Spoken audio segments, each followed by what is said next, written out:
The first thing the paddock noticed wasn't the lap time.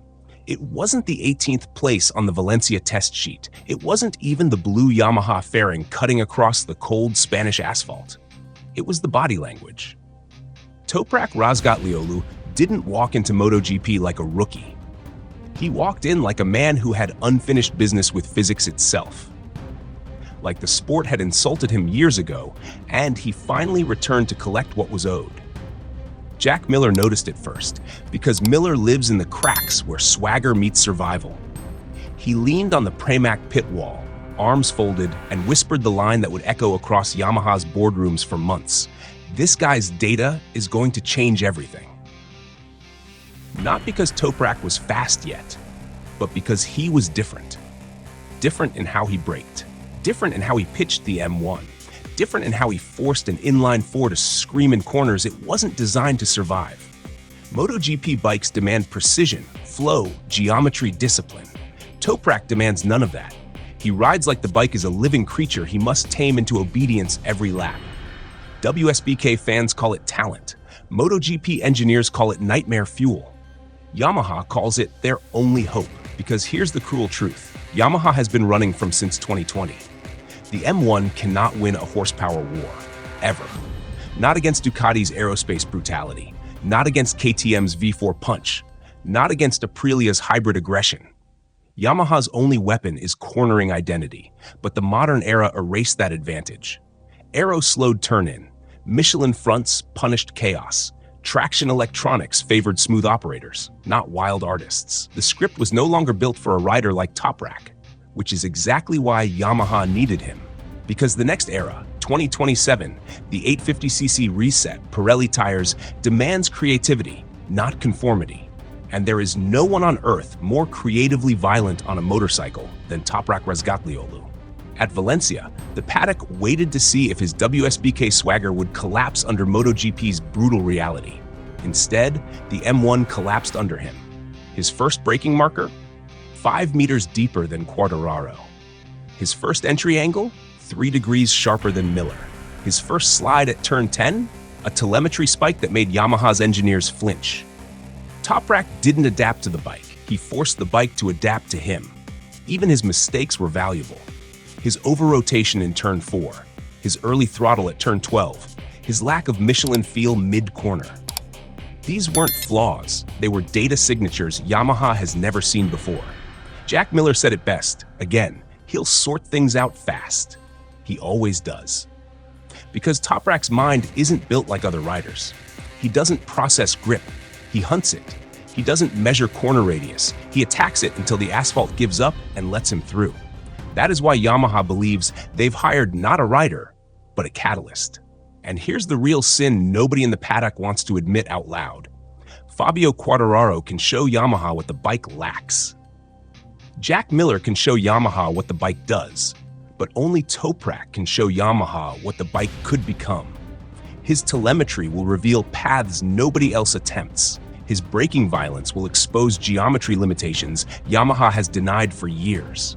His slide control will redefine how the inline four must deliver torque in the Pirelli era. Toprak isn't here to score points in 2026. He's here to write the preface of Yamaha's resurrection.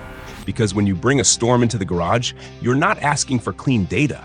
You're asking for chaos that leads to creation. Miller sees it.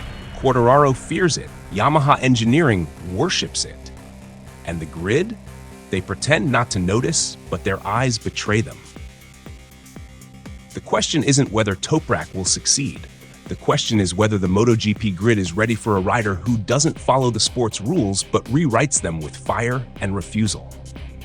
So here we stand at Valencia. One test, one glimpse, one ricochet of future violence. A rider who shouldn't work on the M1, a motorcycle that shouldn't allow his style. Yet somehow, they fit like two pieces of a weapon, once broken, now reforged. Was this the moment Yamaha's future was born in silence? Or the moment the grid realized a new predator just entered the cage? Comment below. The Valencia test ended, but the echo didn't. Inside Yamaha's garage, something subtle and sinister began to grow. Not excitement, not relief. Something sharper, possibility. The kind of possibility that scares the old guard and energizes the outcasts. Because Yamaha is a strange empire. It survives longer than it should, not through domination, but through faith. That faith in corner speed, faith in smoothness, faith in feel. But the 2020-2025 era shattered that faith. Ducati suffocated them. KTM bullied them. Aprilia embarrassed them. Yamaha kept staring at the rule book like it still meant something. Then Toprak arrived and didn't even bother reading it. On day one, he changed Yamaha's mindset more than 5 seasons of development plans ever did. And that is where the political war began. Quartararo, the crowned king who feels the throne shaking. Fabio Quartararo isn't stupid. He saw the way Yamaha engineers huddled around Toprak's data laptop. He saw the way the Japanese technical staff spoke in unusually animated tones. He saw the shift, not a large one, not yet, but the kind that happens right before history tilts.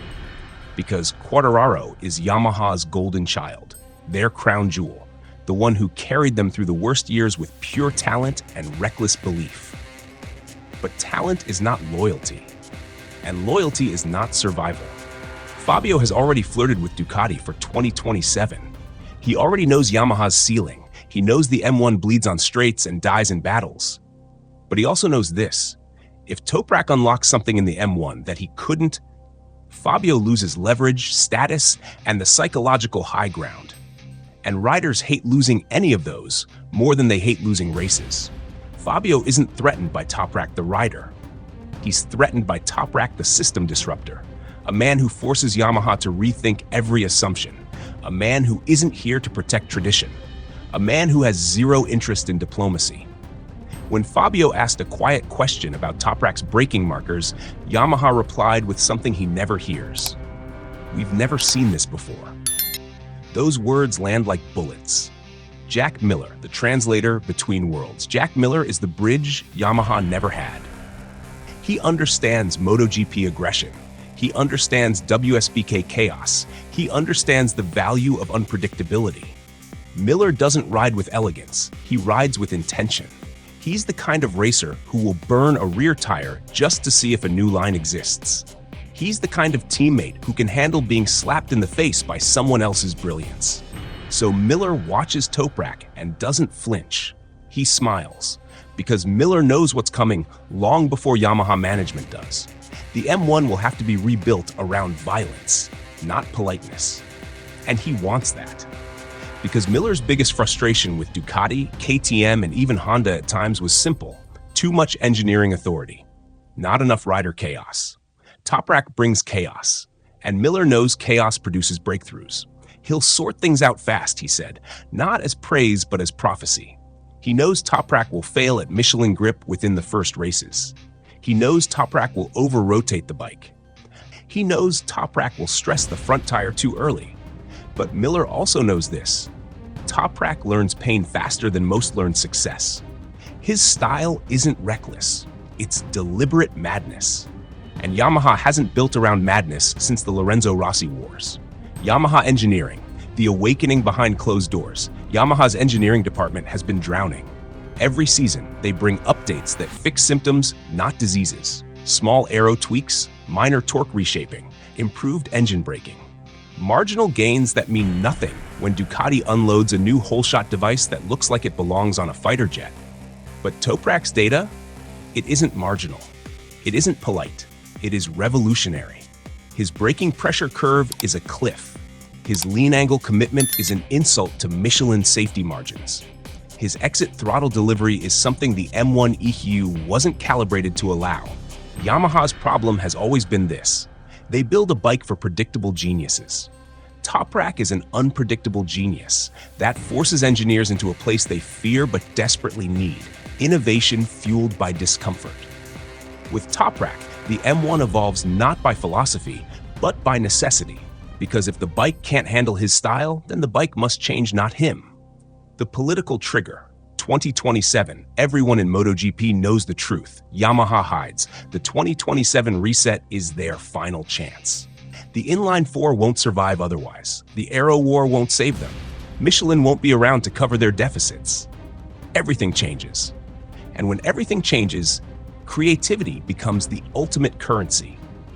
Yamaha didn't hire Toprak for 2026 points. They hired him to rewrite the biological DNA of the motorcycle for the new era. But that decision has consequences. Internal politics shift, development priorities shift, the team hierarchy shifts. Everything becomes about one question. Is Yamaha building the 2027 bike for Quartararo's smoothness or Toprak's violence? That single political decision determines the life or death of Yamaha's next decade. The air around Yamaha thickens. Every rider senses a storm they can't name yet. Every engineer feels the pressure they can't express. The dread isn't about Toprak failing. The dread is about what happens if he succeeds.